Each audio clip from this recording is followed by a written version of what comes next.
Rajesh, first of all, thank you for making time. And importantly, it's been wonderful to partner with you over the last couple of years. We've enjoyed the journey.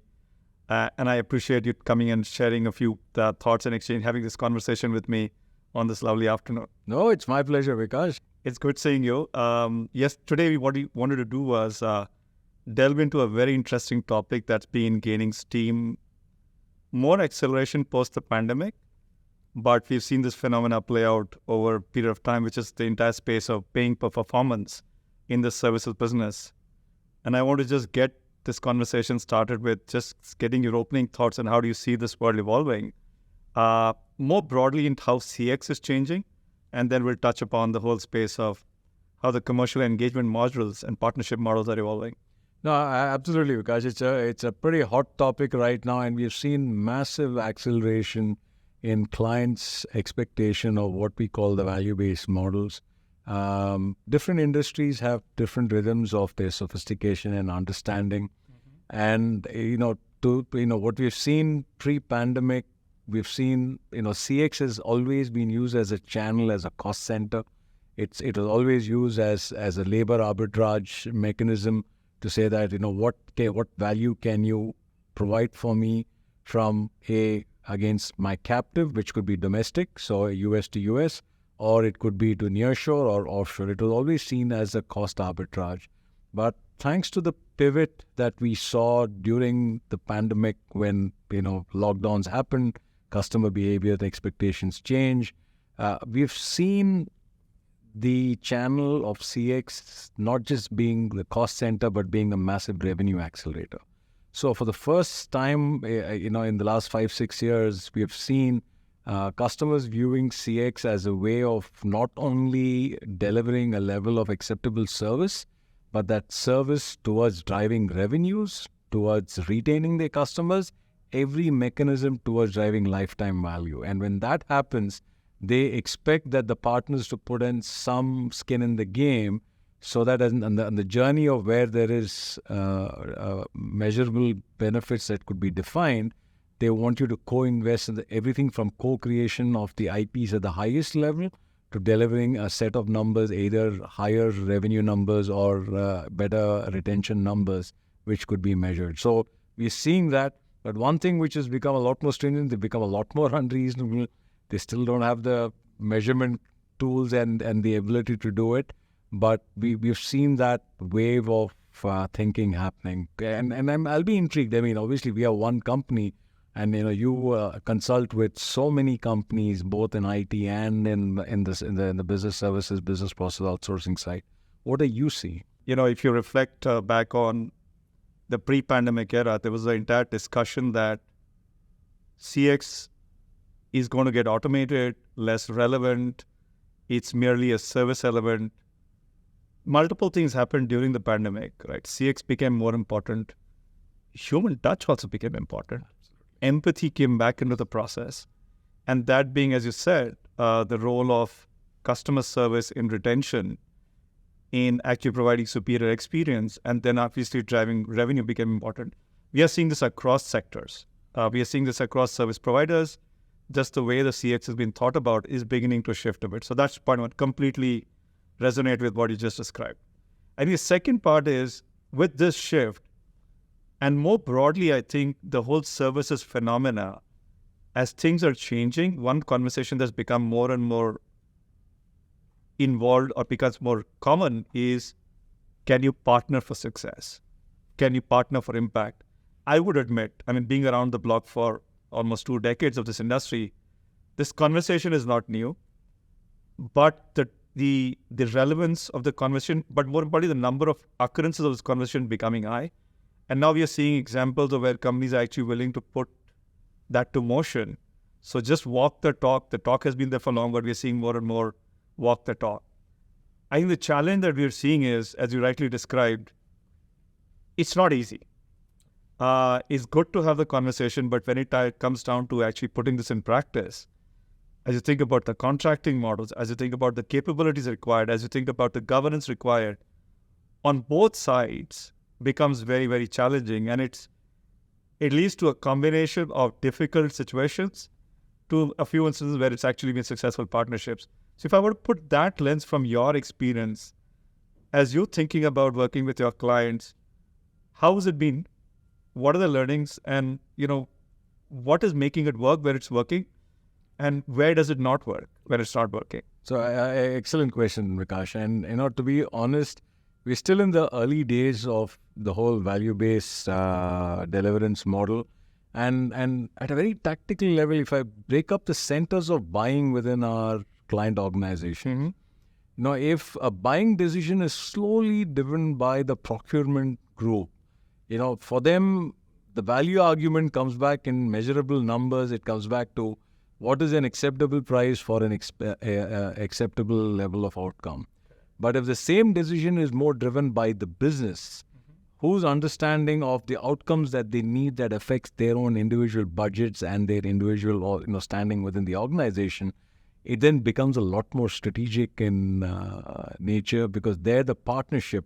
So procurement treats you as a vendor, business treats you as a partner. So depending on which industry verticals we are operating in, and at which, and what are the pain points, stroke opportunities in these industry verticals, the behavior is extremely different. So there's no one brush that fits all. But at a starting point, where we believe that the client has systems that enables us in measuring the outcomes. First is we need to know, if you're trying to drive value, what is our start point? So in some of our client organizations, they're very well data organized. So once you're very well data organized, you know your swim lanes, you know your customer journeys, you know segmentation, everything that you act on, which then drives value. How is value driven? You have to act on data. You have to solve for the problem basis the data that you see. Correct. But where it is not properly organized, the value-based argument falls through the crack. It ultimately comes back to a cost argument. And when they see competitors of theirs actually in the value segment, that's when we believe that other people within the same industry segment will work. It's not that there's homogeneity. If I take financial services, it's not that everybody behaves the same. If I take healthcare, not that everybody behaves. So you have leaders, you have somebody in the middle of the pack, and then you have the laggard. So the question is, where does your customer segment sit, and how is your own learning in creating these value-based models? Because the value-based model doesn't come in isolation. It comes from the learning that we have. Correct. And what I fundamentally believe is we've been in this business for 30 years now. I mean, there is enough understanding that, the work we do with various Fortune 500, FTSE 500 companies, and we truly are a utility, and our ability to convince clients that the value-based model will work and what is the partnership they need to engage with us is where the long sales cycles come in. But but clients today, I never used to believe in the old adage that, you can't have the cake and eat it too. I never could get it. But now you see how they want the immediate gratification, but they also want the value to be delivered. And sometimes there is always a timing mismatch between what you deliver today and what outcomes you can deliver over a period of time. So, but the world is moving there, and that's the way to go. And early adopters that put a stake on the ground and are willing to put skin in the game through risk capital, truly in co-creating IPs and how this works, I think we'll get a disproportionate share of the future outsourcing market. Yeah. One other thought that just from a service provider lens, and if actually as a service provider ourselves, we fundamentally believe in the whole value-based notion, is many conversations in the past seem to suggest this is going to be a margin driver. And one of the big things that we've observed is this is actually not a margin driver. Most companies have, at least the service providers, have conversations often revolve around, it's going to help us improve margins. I get more control. I can manage my costs. The big shift that we are seeing, and this is actually what we are suggesting to many of our companies, is this is actually a revenue accelerator. Absolutely. It allows you to participate in businesses that otherwise you would not be participating. It creates optionality for higher margin if you run the business well. You manage the portfolio well because you're taking risk. There will be risks. You will get rewarded. If you manage well, the ratio will trade off in a positive territory. But that's a big shift that we are seeing. And so that means the kind of thinking that one needs to bring to bear as a service provider also needs to come with mindset that is about, it helps me allow to expand what I do more of it, and if I run this well, I will get better margins as well in the process. How it results, are you seeing this, and what are you doing to just bring that perspective in and drive that in the business? No, I again, Vikash, it's at some level it's an operator's nightmare too, because the first thing, our starting point is anything I do, I'm not going to change your budget. I mean, you have companies that are understanding of how value-based models work who are naive, and there are some that are native. And the ones which are native, probably the size of the pie is also a lot smaller because of how quickly they have adopted to the best of breed of technology and how they manage their own customer franchise and what they need to do. But 90% of the market is not at that segment. Exactly.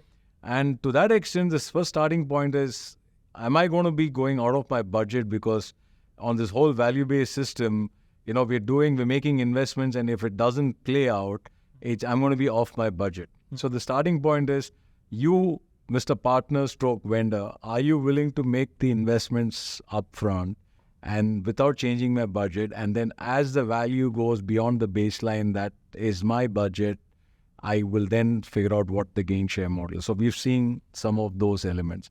The problem with those elements is, if the measurement systems of our clients are robust, it can be worked out. At some point, you don't know whether, am I driving the change? Are they driving the change themselves? So there is also the question of, how do you have a governance and transparency which ensures that there is a fair reward for the person that's taking risk. Again, changes from industry to industry. Some industries are sophisticated, some industries are not.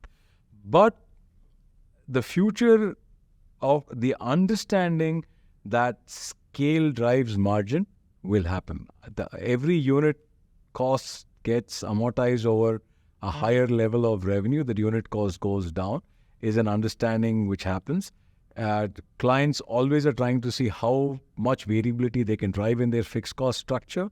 And that comes only from higher revenues. It's not about trying to reduce the existing cost structure out, maintaining the same revenue line, because that will ultimately reflect in the customer experience. And their ability to retain those customers or drive more value from those customers becomes a problem. So we are preaching to the choir, to people who get it, and we are teaching people on how this will play itself out. So the spectrum is wide. There will be an inflection point which I think will happen. But because I'd like to understand from your perspective, both as a consulting organization that's advising boards. I mean, there's a board mandate on everything that's happening around the whole AI ecosystem, around cost ecosystems, around strategy. And then how does that translate also down into the organizations where it ultimately, the whole value-based mechanism has to come from the executioner side of the organization? So from your perspective, how does the skin in the game argument, what is the governance required for it to actually be seeped into, and how are you advising clients on that? So it's a great question, and I'll tell you, we are probably running into swim lanes. There is a world which is actually, to be honest, we are going through that phenomena right now, where there's an expectation to bring efficiencies in what companies are spending, often driven by a very cost agenda. And that's the current economic environment we're dealing with, where the pressure is really, what I'm doing, can I do better, cheaper, consolidate, bring efficiencies.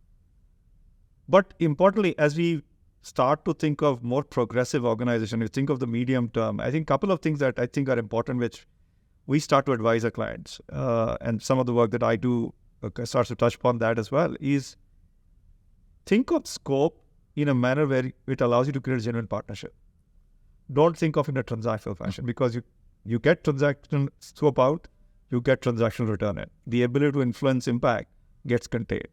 I think that's one. Second, be strategic about partnerships, right? Fewer, deeper, co-investing, so that as you think about co-creating the future, there is a relationship that builds. I believe value-based pricing needs to be based on an underlying trust. Right. It cannot be a transactional relationship, and you can do that with 20 partners at one go. It needs to be few, we select. So just think of partnership in a more strategic manner, think of broader scope, engage the right stakeholders in. If you give it to somebody whose mandate is to drive efficiency, that's what you will get. But if efficiency is the business impact you're looking at it, make sure you structure the right way. Thematically, these three things are important. But underlying that, given these are partnerships, this is not running your own business, there's obviously a commercial agenda and a contractual framework that needs to be put in place. And big part of the thinking is how do you structure contracts that allow for that to play out in a more efficient manner, and then embed the right capabilities in both organizations in the way that it drives value-based pricing. And it's a non-trivial task. And I'll just reflecting on some of the other experience of being on the other side, advising you and your peers. If I were to just put myself in your shoes, in a value-based pricing, I'm hostess to the macro demands and environment, which I was not earlier. So I'm not just taking risk on you, but on the environment. But I'm taking a risk on environment, which historically was not my strength. So my risk management practices have changed. I am shaping conversations which are very value-led, from a conversation which said, you have X hundred FTs, I can provide that cheaper, more trained, more skilled, from a different geography, and get you the economics and the advantage. This puts set of pressures in the services organization themselves. And I would admit, in my conversations, people are beginning to talk about value-based pricing, but it almost is just seen with a narrow lens of a commercial model. Right. I almost believe, and I'd love your thoughts on this, is value-based constructs is almost an organizational transformation imperative if I were to think of ResultsCX and other peers, because the capabilities you're building in sales, in contracting, in finance, in risk management, in just the process of selling and engagement, the way you do your reviews, they all need to fundamentally be anchored around the notion of value. How at Results are you thinking about this entire framework and putting it all together? No, excellent question, Vikash. I think, the starting point, which works for me is having been trained in numbers is, as you know, having been a CFO before, the starting point is what is the capital I can allocate to take the risk. So first is the capital allocation from internal that can go and subscribe.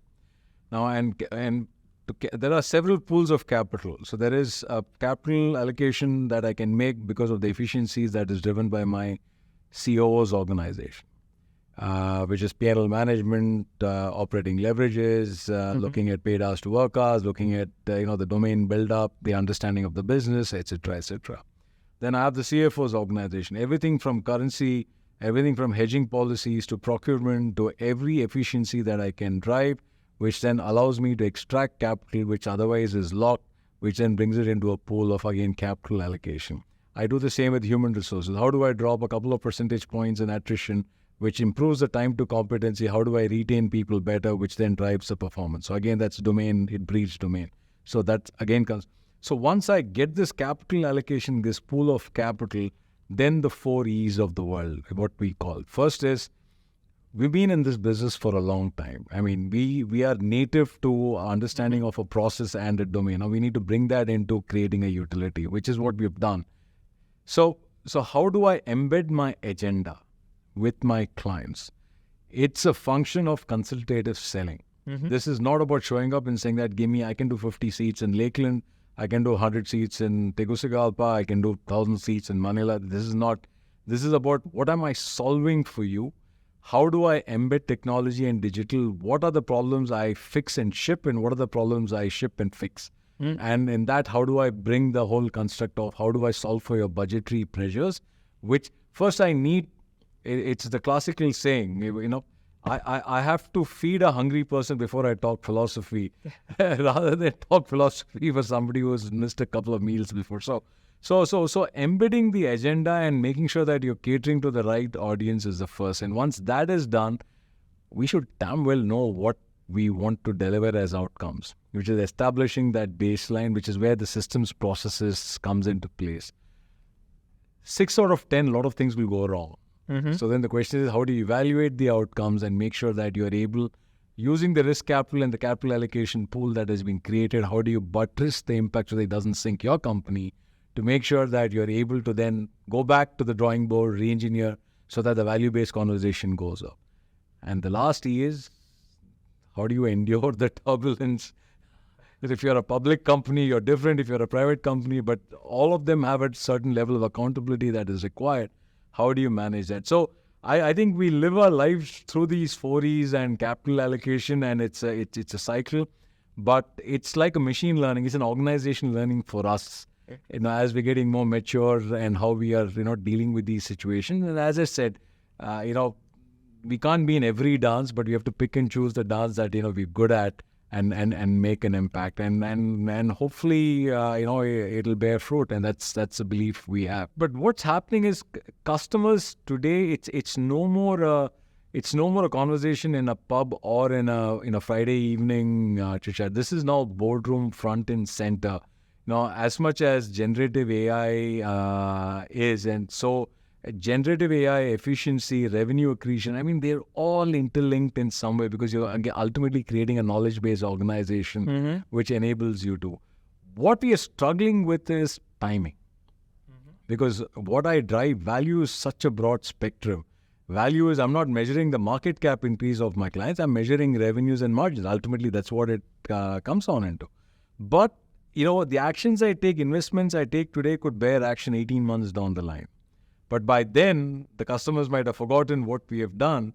And that's when the challenge of the success of these value-based models play out. So I'd be keen to understand from your perspective, because again, you guys are the influencers, with the C-suites that you operate in when you're setting up the agenda. How are you encouraging them to embrace this measurement of this value-based model and what I call the patience quotient? Sometimes things take longer, but when they play themselves out, the accelerators are phenomenal. It's a very interesting question. I'm going to connect this to something else you said, which is endure. And one of the challenges I see service providers dealing with is really the fact that, and it's actually translated in sales incentives, if you do value-based pricing, the incurrence and occurrence of cost and the recovery of value are not synchronous. Absolutely. So if you are in a quarter-to-quarter machine, you're out of sync on when money gets paid and when you put in the cost, which is you're getting accounted for the costs.